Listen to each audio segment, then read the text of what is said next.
Hello friends, welcome to our channel Jyoti for knowledge and entertainment Delhi में। आज हम करने वाले तुगलक वंश के सारे question and answer. Total 75 question and answer एक बार में किए जाएंगे बैक टू बैक, तो आप लोग लगे रहिए लास्ट तक। तो स्टार्ट करते हैं क्वेश्चन नंबर 1 से। तुगलक वंश का संस्थापक कौन था? तो तुगलक वंश का संस्थापक था गयासुद्दीन तुगलक। क्वेश्चन नंबर 2, गयासुद्दीन तुगलक किसको पराजित कर तुगलक वंश की स्थापना की थी?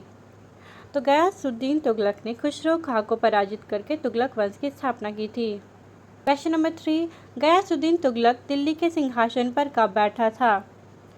तो गयासुद्दीन तुगलक दिल्ली के सिंहासन पर 8 सितंबर 1320 ईस्वी को बैठा था। क्वेश्चन नंबर 4, गयासुद्दीन तुगलक को किस नाम से जाना जाता था? तो गयासुद्दीन तुगलक ये जब शासन पर बैठे थे तब जाकर के इनका नाम गयासुद्दीन तुगलक पड़ा था। इससे पहले इन्हें गाजी मलिक या तुगलक गाजी के नाम से जाना जाता था। इसमें और भी अली तथा गुरसास भी एक इनका नाम था, तो ये था अलाउद्दीन खिलजी का नाम। क्वेश्चन नंबर 5, गयासुद्दीन तुगलक ने किसके द्वारा लिए गए अमीरों की भूमि को लौटा दिया था? तो अलाउद्दीन खिलजी ने जो भी अपने शासन के समय अमीरों की भूमि ली थी उन सभी को गयासुद्दीन तुगलक ने लौटा दिया था। क्वेश्चन नंबर 6, किसने सिंचाई के लिए कुएं एवं नहरों का निर्माण करवाया था? तो कुएं एवं नहरों का निर्माण गयासुद्दीन तुगलक ने करवाया था। क्वेश्चन नंबर 7, गयासुद्दीन तुगलक ने कहाँ तुगलकाबाद नाम का एक नया नगर स्थापित किया था? तो गयासुद्दीन तुगलक ने तुगलकाबाद नामक नगर की स्थापना या नगर को दिल्ली में स्थापित किया था। क्वेश्चन नंबर 8, तुगलकाबाद नामक नगर किस शैली में निर्मित नगर था? तो तुगलकाबाद नामक जो नगर था यह रोमन शैली पर निर्मित एक नगर था। क्वेश्चन नंबर 9, तुगलकाबाद में निर्मित दुर्ग को किस नाम से जाना जाता था? तो तुगलकाबाद नामक नगर जब गयासुद्दीन तुगलक ने बनाया था, स्थापित किया था, तब यहाँ एक दुर्ग का निर्माण किया था और इस दुर्ग को 56 कोट के नाम से भी जाना जाता था। क्वेश्चन नंबर 10, गयासुद्दीन तुगलक की मृत्यु कब हुई थी? तो गयासुद्दीन तुगलक की मृत्यु 1325 ईस्वी में बंगाल के अभियान से लौटते समय हो गई थी। क्वेश्चन नंबर 11, गयासुद्दीन तुगलक की मृत्यु किससे दबकर हो गई थी? तो गयासुद्दीन तुगलक जब बंगाल के अभियान से लौटकर आ रहे थे तो ये लकड़ी के महल में रुके थे, तो उसी लकड़ी के महल में दबकर इनकी मृत्यु हो गई थी। क्वेश्चन नंबर 12, लकड़ी के महल का निर्माण किसने करवाया था? तो उस लकड़ी के महल का निर्माण जुना खान ने करवाया था। जुना खान ही कौन है? तो जुना खान ही मोहम्मद बिन तुगलक का नाम है। क्वेश्चन नंबर 13, गयासुद्दीन तुगलक के बाद दिल्ली के सिंहासन पर कौन बैठा था? तो गयासुद्दीन तुगलक के बाद दिल्ली के सिंहासन पर मोहम्मद बिन तुगलक बैठे थे। क्वेश्चन नंबर 14, गयासुद्दीन तुगलक को किस नाम से भी जाना जाता था? तो यहाँ गयासुद्दीन तुगलक की बात हो रही है, तो गयासुद्दीन तुगलक को खिज खां के नाम से भी जाना जाता था। अब यहाँ है जुना खां। जुना खां के नाम से किन्हें जाना जाता है? तो मोहम्मद बिन तुगलक को जुना खान के नाम से जाना जाता है। क्वेश्चन नंबर 15, मध्यकालीन सभी सुल्तानों में सर्वाधिक शिक्षित, विद्वान एवं योग्य व्यक्ति कौन था? तो मध्यकालीन सुल्तानों में जो सबसे ज़्यादा शिक्षित और विद्वान व्यक्ति थे ये थे मोहम्मद बिन तुगलक। क्वेश्चन नंबर 16, मोहम्मद बिन तुगलक को अपनी सनक भरी योजनाओं, क्रूर कृत्यों एवं दूसरे के सुख दुख के प्रति उपेक्षा भाव रखने के कारण इनमें से क्या कहा गया था? तो इसके कारण उन्हें स्वप्नशील, पागल, रक्त पिपासु ये तीनों कहा गया था। तो इनमें से सभी ऑप्शन डी सही आंसर है। क्वेश्चन नंबर 17, मोहम्मद बिन तुगलक ने किसके विकास के लिए अमीर-ए-कोही नामक एक नवीन विभाग की स्थापना की थी? ऑप्शन है राज्य विकास, कृषि के विकास, व्यापार में विकास या पशुओं में विकास। तो मोहम्मद बिन तुगलक ने अमीर-ए-कोही नामक एक नवीन विभाग की जो स्थापना की थी ये कृषि के विकास के लिए की गई थी। क्वेश्चन नंबर 18, मोहम्मद बिन तुगलक ने अपनी राजधानी दिल्ली से कहाँ स्थानांतरित की थी? तो इसका सही आंसर है मोहम्मद बिन तुगलक ने अपनी राजधानी जो है ये देवगिरी स्थापित की थी। कुतुबुद्दीन ऐबक ने अपनी राजधानी लाहौर में स्थानांतरित किया था। जलालुद्दीन मोहम्मद खिलजी ने अपनी राजधानी किलोखरी में स्थानांतरित किया था। क्वेश्चन नंबर 19, मोहम्मद बिन तुगलक ने देवगिरी का नाम क्या रखा था? ऑप्शन है 56 कोट, दौलताबाद, विजयनगर या जौनपुर। तो मोहम्मद बिन तुगलक ने देवगिरी का नाम दौलताबाद रखा था। क्वेश्चन नंबर 20, सांकेतिक मुद्रा के अंतर्गत मोहम्मद बिन तुगलक ने किन धातुओं के सिक्के चलवाए थे? ऑप्शन है सोना एवं चांदी, कांसा एवं तांबा, सोना एवं कांसा या चांदी एवं तांबा। तो सांकेतिक मुद्रा के अंतर्गत मोहम्मद बिन तुगलक ने कांसा एवं तांबा के सिक्के चलवाए थे। क्वेश्चन नंबर 21, एडवर्ड थॉमस ने किसे प्रिंस ऑफ मनियर्स की संज्ञा दी? ऑप्शन है गयासुद्दीन तुगलक, मोहम्मद बिन तुगलक, नसीरुद्दीन महमूद तुगलक या फिरोज तुगलक। तो एडवर्ड थॉमस ने मोहम्मद बिन तुगलक को प्रिंस ऑफ मनियर्स की संज्ञा दी थी। हम लोग जल्दी जल्दी सारे क्वेश्चन आंसर करने वाले हैं। तो क्वेश्चन नंबर 22 पे आते हैं। इनमें से कौन मोहम्मद बिन तुगलक के शासनकाल में दिल्ली आया था? ऑप्शन है Al Biruni, Ibn Battuta, Megasthenes, Herodotus. तो मोहम्मद बिन तुगलक के शासनकाल में इब्न बतूता भारत आया था। अब इसमें सबसे फर्स्ट देखते हैं अल बरूनी। तो ये जो अल बरूनी था यह महमूद गजनबी के साथ भारत आया था। नंबर 3 में देखा जाता है मेगास्थनीज। ये चंद्रगुप्त मौर्य के शासनकाल में भारत आया था और इनकी सबसे प्रसिद्ध पुस्तक जो है ये इंडिका है। हेरोडोट्स, इनके बारे में तो सभी पता है, इन्हें फादर ऑफ हिस्ट्री कहा जाता है और इन्हीं की पुस्तक का नाम है Historica. Question number 23, Ibn Battuta Bharat में कितनी ईस्वी को आया था? ऑप्शन है 1325 ईस्वी, 1328 ईस्वी, 1330 ईस्वी या 1333 ईस्वी। तो इब्न बतूता भारत में 1333 ईस्वी में आए थे। क्वेश्चन नंबर 24, इब्न बतूता को सुल्तान ने क्या नियुक्त किया था? ऑप्शन है दिल्ली का सेनापति, दिल्ली का भगवान, दिल्ली का काजी, दिल्ली का रखवाला। तो इब्न बतूता को सुल्तान ने दिल्ली का काजी नियुक्त किया था। और किस सुल्तान ने? तो मोहम्मद बिन तुगलक ने नियुक्त किया था।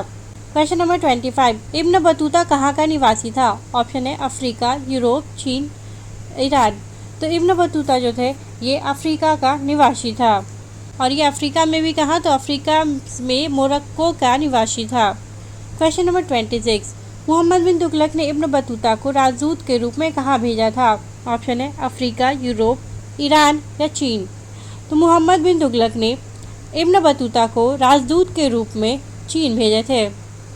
क्वेश्चन नंबर 27, मोहम्मद बिन तुगलक ने इब्न बतूता को चीन कब भेजा था? ऑप्शन है 1325 ईस्वी, 1342 ईस्वी, 1340 ईस्वी या 1337 ईस्वी।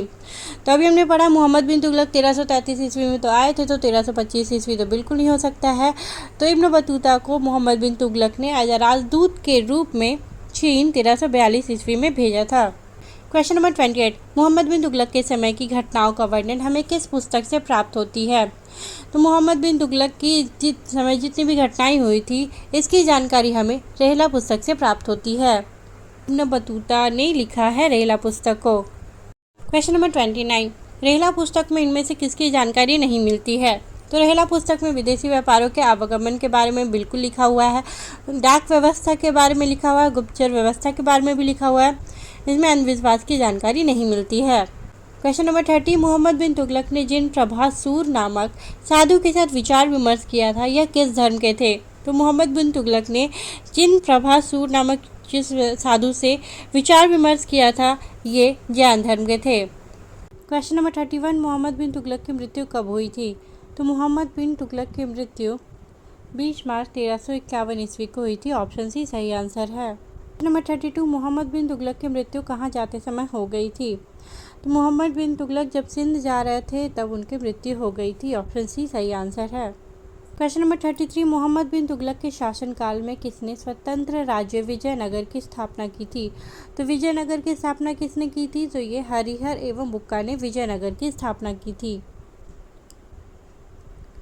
क्वेश्चन नंबर 34, विजयनगर की स्थापना कब हुई थी? अभी हमने पढ़ा हरिहर एवं बुक्का ने दक्षिण में मोहम्मद बिन तुगलक के शासनकाल में विजयनगर की स्थापना की थी और कब की थी? तो 1336 ईस्वी में की थी। क्वेश्चन नंबर 35, अलाउद्दीन बहमन शाह ने किस स्वतंत्र राज्य की स्थापना की थी? तो अलाउद्दीन बहमन शाह ने बहमनी की स्थापना की थी। क्वेश्चन नंबर 36, अलाउद्दीन बहमन शाह ने कब स्वतंत्र बहमनी राज्य की स्थापना की थी? तो अलाउद्दीन बहमन शाह ने 1347 ईस्वी में स्वतंत्र बहमनी राज्य की स्थापना की थी और कहाँ की थी? तो ये महाराष्ट्र में की थी, इसे भी याद रख ले। क्वेश्चन नंबर 37, मोहम्मद बिन तुगलक की मृत्यु पर किस इतिहासकार ने लिखा अंततः लोगों को उससे मुक्ति मिली और उसे लोगों से? तो इसे किसने लिखा था? तो इसे बदायूनी ने लिखा था। क्वेश्चन नंबर 38, मोहम्मद बिन तुगलक किसका शिष्य था? तो मोहम्मद बिन तुगलक अलाउद्दीन का शिष्य था। ऑप्शन बी सही आंसर है। क्वेश्चन नंबर 39, सल्तनत का पहला शासक जो अजमेर में शेख मोइनुद्दीन चिश्ती की दरगाह में गया था।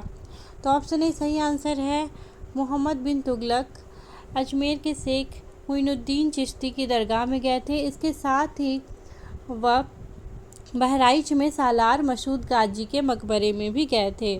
क्वेश्चन नंबर 40, मोहम्मद बिन तुगलक ने इनमें से किस संत की कब्र पर मकबरे बनवाई थी। तो मोहम्मद बिन तुगलक ने मीरन मुल्हिम, शेख निजामुद्दीन औलिया, शेख रुकनुद्दीन और शेख मुल्तान सभी संत के कब्र पर मकबरे बनवाई थी। ऑप्शन डी सही आंसर है। क्वेश्चन नंबर 41, मोहम्मद बिन तुगलक ने मीरन मुल्हिम का मकबरा कहाँ बनवाया था। तो मोहम्मद बिन तुगलक ने मीरन मुल्हिम का मकबरा बदायूं में बनवाया था। क्वेश्चन नंबर 42, मोहम्मद बिन तुगलक ने शेख निजामुद्दीन औलिया का मकबरा कहाँ बनवाया था। तो मोहम्मद बिन तुगलक ने शेख निजामुद्दीन औलिया का जो मकबरा बनवाया था या दिल्ली में बनवाया था।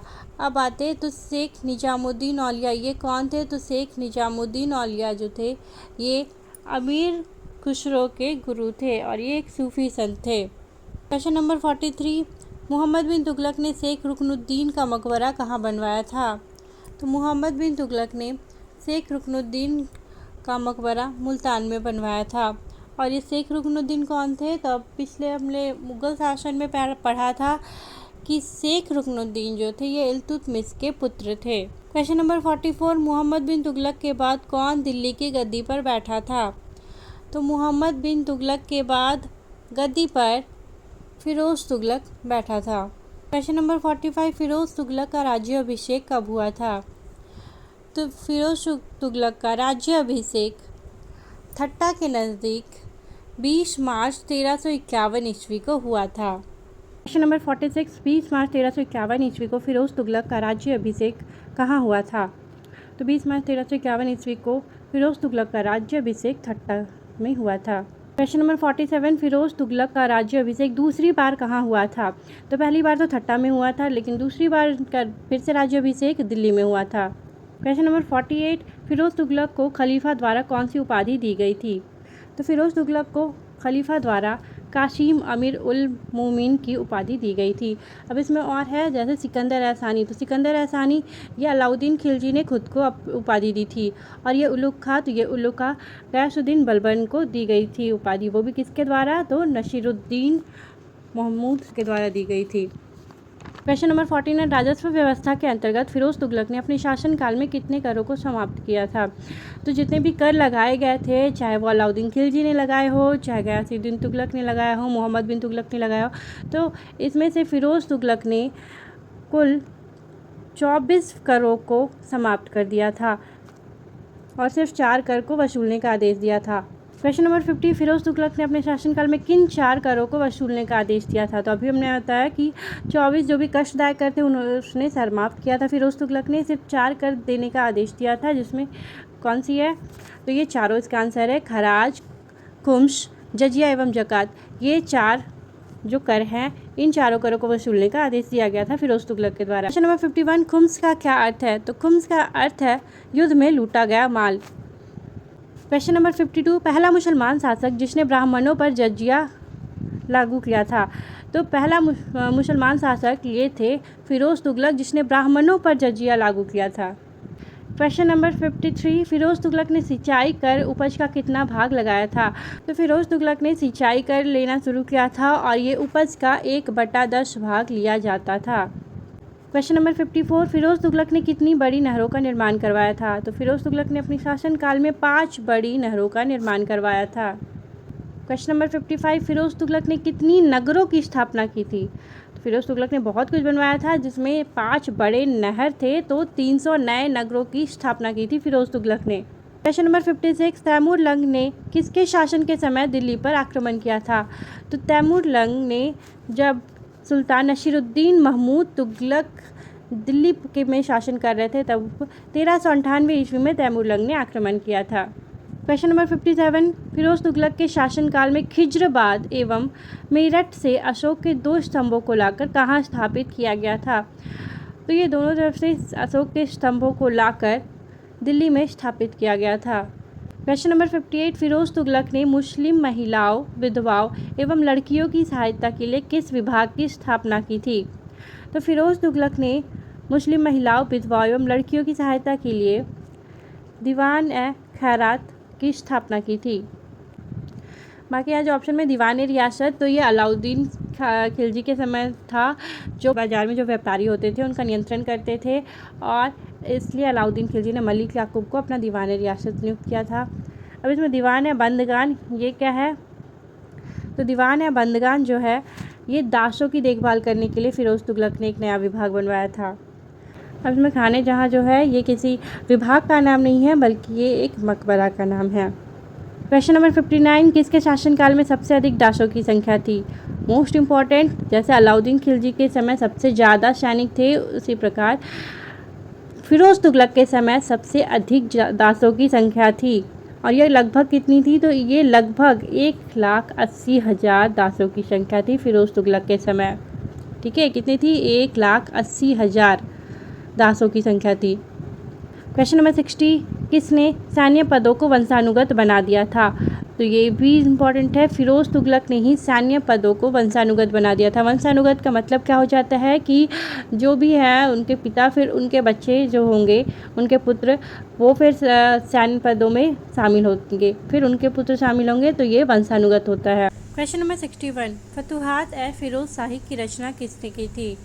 तो फतूहात ए फिरोज़ शाही की रचना ये फिरोज़ तुगलक ने की थी, और ये फिरोज़ तुगलक की ही आत्मकथा है। क्वेश्चन नंबर 62, फिरोज़ तुगलक ने इनमें से किसे अपना संरक्षण प्रदान किया था? तो फिरोज़ तुगलक ने जियाउद्दीन बर्नी एंड शम्स ए सिराज दोनों को अपना संरक्षण प्रदान किया था। तो ऑप्शन डी सही आंसर है। क्वेश्चन नंबर 63, फिरोज़ तुगलक ने कहाँ के पुस्तकालय से ग्रंथों को लूटा था? तो फिरोज़ तुगलक ने ज्वालामुखी मंदिर के पुस्तकालय से ग्रंथों को लूटा था। क्वेश्चन नंबर 63, फिरोज़ तुगलक ने ज्वालामुखी मंदिर के पुस्तकालय से कितने ग्रंथों को लूटा था? तो याद रखिए, फिरोज़ तुगलक ने ज्वालामुखी मंदिर से लगभग 1300 ग्रंथों को लूटकर वो लाए थे। ऑप्शन सी सही आंसर है। क्वेश्चन नंबर 64, फिरोज़ तुगलक द्वारा लूटे गए कुछ ग्रंथ अलाउद्दीन द्वारा किसमें अनुवाद करवाया गया था? तो फिरोज़ तुगलक ने जो 1300 ग्रंथ लूटे थे, उसमें से कुछ को अलाउद्दीन द्वारा दलायती फिरोजशाही में अनुवाद करवाया गया था। क्वेश्चन नंबर 65, अलाउद्दीन किस भाषा में विद्वान थे? तो अलाउद्दीन जो थे ये फारसी के विद्वान थे। क्वेश्चन नंबर 66, फिरोज़ तुगलक ने किन धातुओं के मिश्रण से निर्मित सिक्के भारी संख्या में जारी किए थे? तो फिरोज़ तुगलक ने चांदी एवं तांबा के सिक्के मिश्रण के सिक्कों को भारी संख्या में जारी किया था। क्वेश्चन नंबर 67, चांदी एवं तांबा के मिश्रित सिक्के को क्या कहा जाता था? तो चांदी एवं तांबा के मिश्रित सिक्के को अधा एवं वीक कहा जाता था। और ये टंका एवं जीतल किसे कहा जाता था? तो इल्तुतमिश ने जो सिक्के जारी किए थे, और उन्होंने चांदी का जो सिक्का जारी किया था उसे टंका, और जो तांबा का जारी किया था उसे जीतल कहा जाता था, तो उसे भी याद रखिएगा। क्वेश्चन नंबर 68, फिरोज़ तुगलक की मृत्यु कब हुई थी? तो फिरोज़ तुगलक की मृत्यु सितंबर 1388 ईस्वी में हो गई थी, 1388 ईस्वी में हो गई थी। ऑप्शन सी सही आंसर है। क्वेश्चन नंबर 69, फिरोज़ तुगलक ने कोटला फिरोज़ शाह दुर्ग का निर्माण कहाँ करवाया था? तो फिरोज़ तुगलक ने कोटला फिरोज़ शाह दुर्ग का निर्माण दिल्ली में करवाया था। ऑप्शन बी सही आंसर है। क्वेश्चन नंबर 70, तुगलक वंश का अंतिम शासक कौन था? तो तुगलक वंश का अंतिम शासक नसीरुद्दीन मुहम्मद तुगलक था। क्वेश्चन नंबर 71, तैमूरलंग ने सुल्तान नसीरुद्दीन महमूद के समय कब दिल्ली पर आक्रमण किया था?